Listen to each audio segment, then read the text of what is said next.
It's a beautiful place here, you guys can see. এটা হচ্ছে ঢালিকান্দি নদীর পাড়। আপনার যদি মন খারাপ থাকে, যদি একটুখানি বিকেলবেলা প্রাকৃতিক ওয়েদারটা নিতে চান, তাহলে চলে আসতে হবে এই যে আমার পিছনে যে দেখছেন, খুবই সুন্দর একটা প্লেস। এটা হচ্ছে আমাদের ক্যানিগঞ্জের most beautiful river, one of the most beautiful river. এর আগে যেটা ছিল সেটা হচ্ছে আমাদের বুড়িগঙ্গা। এখন আপনারা সবাই জানেন বুড়িগঙ্গার কী অবস্থা।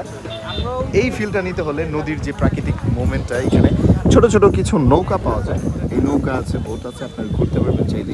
এখানে আশেপাশে অনেকগুলো দোকান আছে, চাইলে আপনি এখানে ফুচকা খেতে পারবেন। এখানে কাজ চলতেছে, ছোটোখাটো রিসোর্ট হওয়ার আশেপাশে আরও খুবই সুন্দর দেখার মতো প্লেস আছে। তো এই জায়গাগুলো আসলেই ভালো লাগে, একটা সুন্দর বিকেল কাটাইতে এই জায়গাগুলো।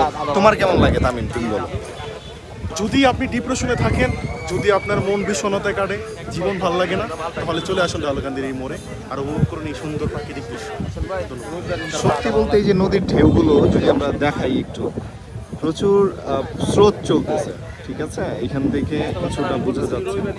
এই দুই পাশে দুইটা হচ্ছে, এটা কি বলে, বেহাল, তাই না? মাছ ধরার জন্য। হ্যাঁ, মাছ ধরার। এই প্রচুর পরিমাণে মাছ কিন্তু আমাদের এই নদীতে আছে। এই নদীতে কিন্তু আবার ছোটখাটো ডলফিন মাছ পাওয়া যায়, যাকে আমরা বাংলায় সুষুম মাছ হিসেবে জানি। আচ্ছা। সুষুম মাছ খুবই সুন্দর, আমরা খুবই উপভোগ করি এই জায়গাটায় এসে। মাঝে মাঝে আমরা চলে আসি আমাদের এই ঢালিকান্দি নদীর পাড়, খুবই ভালো লাগে। অ্যান্ড অনেকেই এখানে বাইক নিয়ে চলে আসে। আর যারা ঢাকা থেকে আসতে চায় তাদের জন্য যদি আমি লোকেশনটা দিই, মোহাম্মদপুর থেকে চলে আসবে ডাইরেক্টলি কলাতিয়া বাজার। কলাতিয়ার সিএনজি পাওয়া যায় মোহাম্মদপুরে, অ্যান্ড সেখান থেকেই কোনো রিক্সা বা এনি কাইন্ড অফ ভেহিকল নিয়ে কিন্তু চলে আসতে পারবে ঢালিকান্দি নদীর পাড়। আর এই নদীর পাড়ে আপনি কিন্তু পেয়ে যাবেন লটস অফ ছোট ছোট বোট, এই নৌকাগুলো। এগুলো দিয়ে আপনি কিন্তু 100 টাকা 200 টাকার ঘন্টা আপনি কিন্তু এখানে ঘুরতে পারবেন। খুবই সুন্দর ওয়েদারগুলো নিতে পারবেন।